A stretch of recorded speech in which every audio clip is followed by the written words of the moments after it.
అందరికీ నమస్కారం. ఈరోజు మనం ఎక్స్ పవర్ 0 అనేది 1 అనేది ఎలా వస్తుంది అనేది ఈరోజు నేర్చుకున్నాం.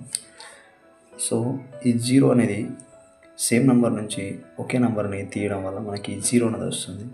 సో అలాగే మనం ఈ పవర్లో కూడా +1 అండ్ -1 తీసుకొని చేయొచ్చు.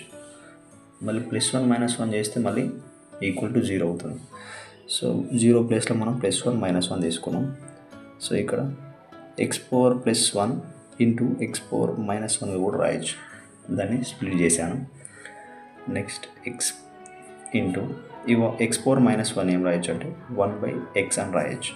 ఓకే, సో అలా x క్యాన్సిల్ అయిపోయి 1 అనేది వస్తుంది. మళ్ళీ ఎగ్జాంపుల్ చూద్దాం. x పవర్ a -aగా తీసుకుందాం.